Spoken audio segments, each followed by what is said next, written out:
Halo teman-teman, kembali lagi bersama kami kelompok 5 dari mata kuliah Bahasa Indonesia yang terdiri dari saya Josi Shanipar dan Saya Rafif Zaki. Dan saya Nur Aini. saya akan memandu jalannya diskusi tentang ulasan dari satu film yang telah kami pilih, yaitu film Ngeri-Ngeri Sedap. Tanpa berlama-lama lagi, mari kita masuk ke dalam video ulasan film Ngeri-Ngeri Sedap. Yang pertama dimulai dari sinopsis, di mana teman-teman film ini disutradarai oleh Benedion Prajagogu, dan film ini itu bernuansa budaya Batak, di mana ada konflik yang terjadi dalam satu keluarga dalam satu keluarga Batak, dalam satu keluarga suku Batak, yaitu keluarga Pak Domu Purba. Namun tenang saja teman-teman, walaupun film ini bernuansa budaya Batak, namun film ini dapat dinikmati oleh setiap kalangan yang ada. Betul sekali Jose. Film Ngeri-Ngeri Sedap menjadi salah satu film Indonesia yang berhasil mencuri perhatian dari 2 juta lebih penonton di bioskop dan juga menarik perhatian para kritikus film. Hebatnya lagi, film ini termasuk salah satu nominasi Oscar pada tahun 2023. Untuk film dengan tema keluarga, ini adalah pencapaian yang sangat luar biasa. Nah, dan yang paling menarik teman-teman, film ini diproduksi oleh Imajinasi dengan pendekatan yang sangat memperhatikan detail budaya Batak. Nah, hal ini dapat dilihat dari penggunaan bahasa Batak yang autentik, lokasi yang berada di Sumatera Utara, hingga musik yang kental dengan nuansa budaya Batak. Gitu teman-teman, di mana film ini memerankan 6 pemeran utama, yaitu ada Pak Domu, ada Mak Domu yang diperankan oleh Tika Panggabean, ada Domu yang diperankan oleh Boris Bokir, ada Gabe yang diperankan oleh Lolox, ada Saat yang diperankan oleh Indra Jegel, dan ada Sarma yang diperankan oleh Gita. Di mana teman-teman, film ini menceritakan tentang strategi Pak Domu dan Mak Domu, bagaimana 3 anaknya yang merantau, yaitu ada Domu, Sahat, dan Gabe yang merantau keluar dari Pulau Sumatera Utara, Pulau Sumatera yang merantau. Lalu bagaimana Pak Domu dan Mak Domu ingin mereka pulang ke kampung halamannya karena ada satu pesta budaya Batak, di mana peran dari setiap anak Pak Domu dan Mak Domu tersebut penting. Namun ketidakinginan anak-anak dari Pak Domu dan Mak Domu tersebut, yang mereka ingin tidak pulang karena mereka memiliki aktivitasnya masing-masing di perantauan mereka. Seperti itu teman-teman. Jadi film ini menceritakan bagaimana strategi yang diterapkan oleh Pak Domu dan Mak Domu untuk meminta atau untuk merealisasikan untuk anaknya kembali pulang ke kampung halaman mereka, seperti itu. Lalu teman-teman, dalam film ini juga pasti tentunya ada konflik, di mana setiap konflik yang ada itu melibatkan emosi atau ada manipulasi emosional, di mana konflik tersebut terjadi karena adanya strategi, karena penerapan dari strategi Mak Domu dan Pak Domu tersebut yang mengharapkan anak-anaknya pulang dan dapat menghadiri pesta budaya Batak tersebut, teman-teman. Jadi ketika strateginya sudah dimulai, disitulah konfliknya mulai muncul dan mulai ada, dimana seiring berjalannya konflik tersebut, dimana strategi Pak Domu dan Mak Domu itu melibatkan adanya manipulasi emosional dari setiap karakter yang ada, gitu. Jadi yang menariknya, strategi ini mereka memakai tema perceraian. Ternyata ini hanyalah strategi Pak Domu dan Mak Domu untuk membuat anak-anak mereka pulang kampung. Mereka sangat merindukan kehadiran mereka, terutama Pak Domu yang ingin mewujudkan impiannya lah saat itu untuk menghadiri festival tersebut dengan anak-anaknya. Manipulasi emosional yang dilakukan oleh orang tua ini menjadi titik awal dari berbagai konflik yang terungkap sepanjang film tersebut. Nah, kita dapat melihat bagaimana hubungan antara anak-anak dan orang tua mereka yang selama ini terpendam mulai mencuat ke permukaan. Kalau menurut saya, Ngeri-Ngeri Sedap berhasil mengangkat tema universal tentang hubungan keluarga, khususnya tentang ekspektasi orang tua terhadap anak-anaknya, yang dikemas dalam konteks budaya Batak yang khas. Film ini menunjukkan bagaimana budaya Batak yang digambarkan sebagai patriarkal mempengaruhi bagaimana dinamika keluarga itu berlangsung. Pak Domu digambarkan sebagai sosok ayah yang tegas, keras, dan memiliki ekspektasi tinggi terhadap anak-anaknya. Dia hanya ingin anak-anaknya berkumpul menghadiri acara tersebut, tetapi menurut saya yang dilakukan itu berlebihan. Bagaimana menurut Aini? Nah, banyak konflik yang terjadi. Nah, hal ini sebenarnya berakar dari kurangnya komunikasi yang terbuka dan jujur antara anggota keluarga. Nah, Pak Domu ini tidak secara langsung mengungkapkan kebanggaannya terhadap pencapaian anak-anaknya atau mengkomunikasikan rasa rindunya terhadap anak-anaknya. Nah, dan saya pikir ini adalah realitas yang terjadi di banyak keluarga di Indonesia. Banyak orang tua yang sulit mengekspresikan perasaan mereka secara verbal, terutama perasaan bangga ataupun cinta terhadap anak-anaknya ini. Nah, mereka mengekspresikan melalui tindakan yang seringkali tidak dipahami oleh anak-anaknya. Nah, benar sekali itu teman-teman. Dimana manipulasi emosional yang telah dipaparkan oleh teman-teman saya ini, itu dia merujuk ke karakterisasi setiap pemeran ya teman-teman. Dimana Pak Domu seperti yang sudah dibilang oleh Rafif tadi, Pak Domu memiliki karakter yang keras dan tegas. Namun di sini menurut saya sendiri ya teman-teman, di sini ada faktor perbedaan zaman. Nah, benar sekali. Dimana Pak Domu itu mungkin masih hidup di zaman yang seperti yang bilang Rafif tadi, dimana dia masih dituntut harus jadi ini, harus jadi itu. Namun beda dengan zaman dimana anak-anaknya Domu dan teman-teman yang lainnya dan anak-anaknya yang lain itu hidup di zaman yang berbeda, dimana mungkin mereka bisa berkembang atau lebih nurut kepada orang tuanya dengan cara yang berbeda seperti yang diajarkan oleh orang tua Pak Domu gitu teman-teman. Dimana karakterisasi dari Pak Domu inilah yang menjadi salah satu pemicu adanya konflik. Lalu yang kedua itu karakterisasi dari Mak Domu, di mana Mak Domu ini kalau menurut saya teman-teman ya, Mak Domu ini menjadi jembatan antara Pak Domu dan anak-anaknya. Karena seperti yang kita tahu, anak-anak dari Pak Domu dan Mak Domu itu tidak dapat langsung menjangkau ke Pak Domunya yang memiliki karakter keras dan tegas. Nah, di sinilah peran Mak Domu itu menjadi jembatan antara Pak Domu yang keras dengan anak-anaknya yang mungkin tidak bisa dididik secara keras dan tegas gitu teman-teman. Namun menurut saya juga ada kasihannya juga dengan Mak Domu, di mana Mak Domu itu lebih banyak memendam rasa sakitnya terhadap Pak Domu, dan dia juga banyak memendam rasa sakitnya atau rasa kecewanya terhadap anak-anaknya yang tidak ingin pulang gitu teman-teman. Bagaimanalah sebuah jembatan, jika teman-teman bisa bayangkan jembatan harus kita lewati, dipijak, dan dia harus menghubungkan satu titik ke titik yang lain gitu teman-teman.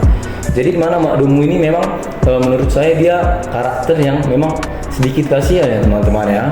Dia harus memendam sikap tegasnya, sikap kerasnya Pak Domu, namun harus memendam kekecewaan anak-anaknya kepada Pak Domu itu juga gitu teman-teman. Dimana teman-teman Domu juga memiliki konflik antara dia dengan bapaknya sendiri yaitu Pak Domu, dimana Pak Domu tidak mengizinkan dia untuk menikah dengan perempuan yang tidak suku Batak, dimana Domu sendiri menemukan perempuan yang suku Sunda itu teman-teman.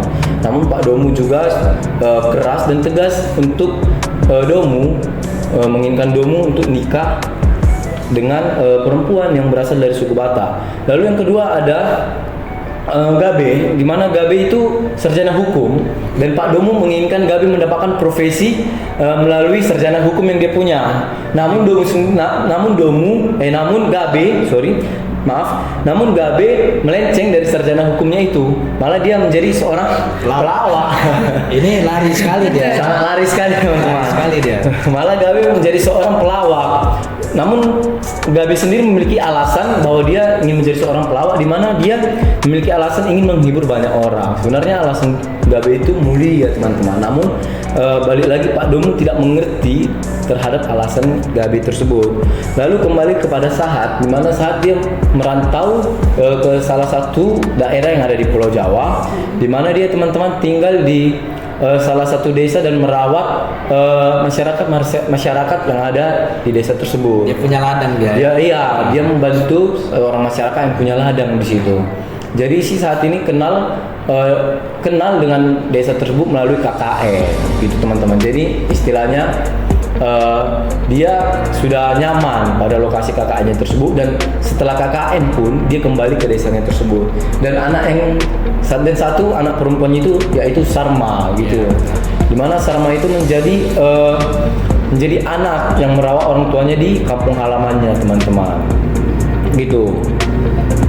Lalu hal yang menarik lainnya dari film Mirsap ini, teman-teman, itu ada pencampuran antara komedi dan dramatis gitu. Jadi menurut saya di setiap dramatis yang ada dalam film ini selalu ada unsur komedinya.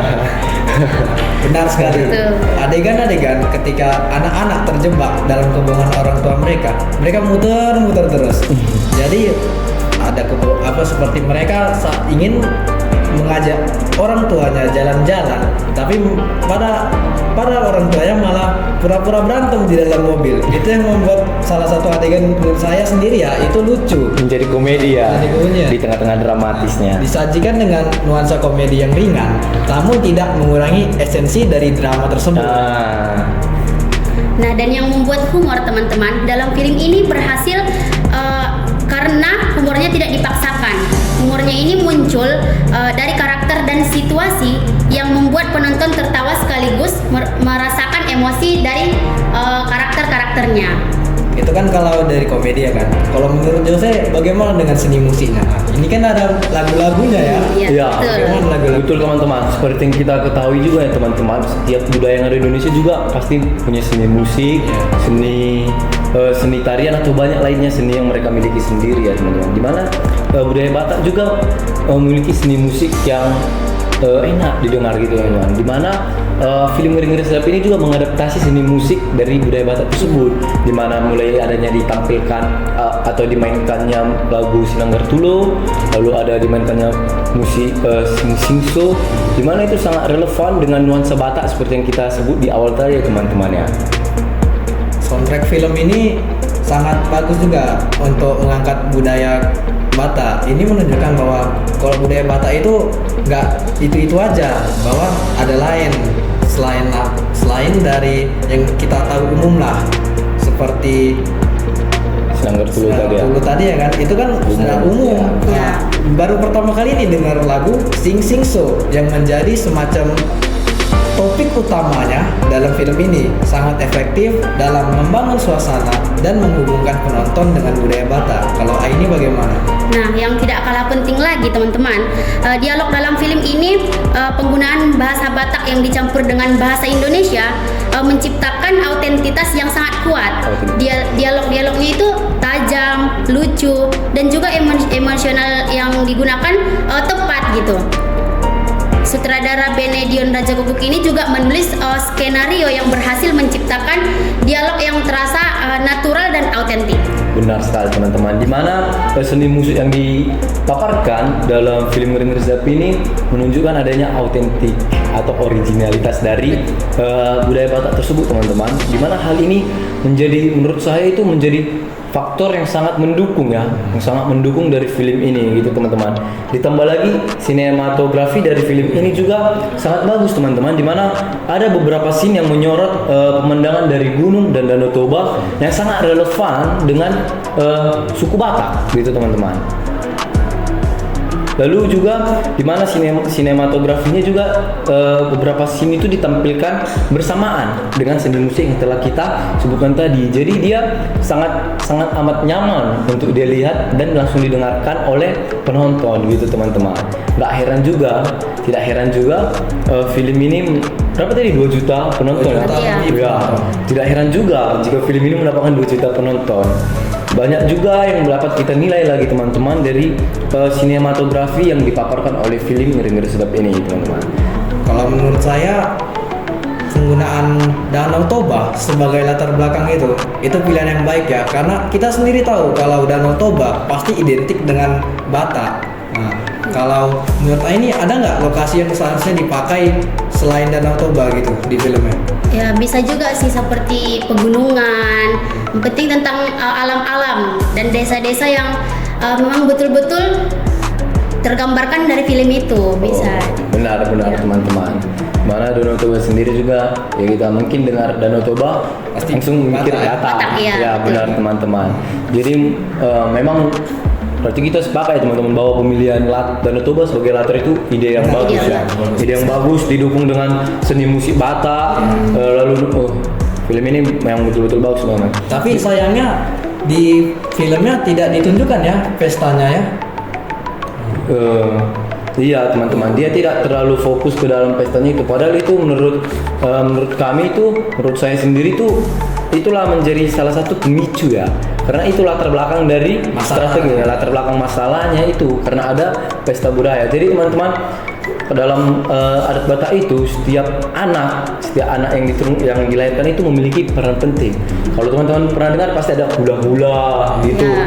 anak barongan tubuh, anak syakangan gitu teman-teman. Makanya jadi jika kita orang Batak punya anak, lalu kita lagi punya anak itu juga masih berperan penting dalam satu garis keturunan Batak tersebut teman-teman. Jadi secara keseluruhan nih, Oh ya, rating ya. Ya, secara Ya. keseluruhan nih, setelah kita diskusi terkait ulasan film dari Ngeri-Ngeri Sedap ini nih, dari Rafif nih, ngasih penilaian berapa dari skala 10?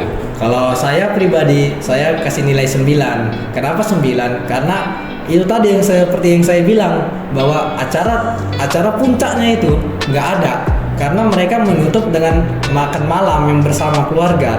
Jadi kayak apalah gitu untuk akhirnya itu kurang pas menurut saya. Karena film ini menyentuh secara emosional, karakternya kuat dan sangat nyambung dengan kita ya kan. Apalagi kita tinggal langsung di Medan, bersentuhan langsung dengan budaya Batak. Iya, Ini benar. sangat bagus juga untuk narasinya bagus. Salah satu kritik kecil saya mungkin adegan yang kurang pas atau didramatisir berlebihan, tapi itu nggak apa-apa sebenarnya karena tidak mengurangi kualitas film secara keseluruhan. Kalau Aini sendiri bagaimana pendapatnya? Kalau dari saya sendiri, saya memberikan nilai 8,5 dari 10.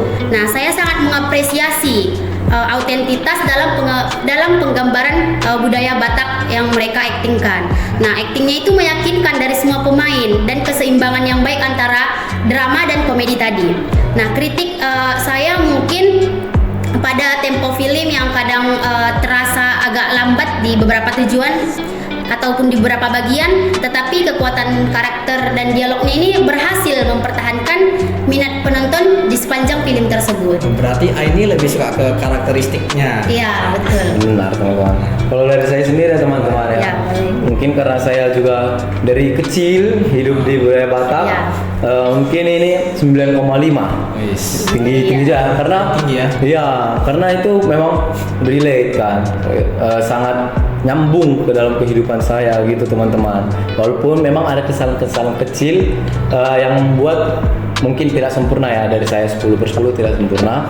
Walaupun ada kesalahan-kesalahan kecil, dimanapun kesalahan kecil itu berhasil ditutupi oleh karakterisasi yang kuat seperti yang Raffi bilang tadi teman-teman. Gitu teman-teman. Jadi sekianlah ulasan singkat kami tentang film Ngeri-Ngeri Sedap ini teman-teman. Kami juga mohon maaf jika masih ada penilaian masih kurang tepat di teman-teman. Itu adalah penilaian pribadi kami. Untuk saran dari teman-teman boleh nanti disampaikan.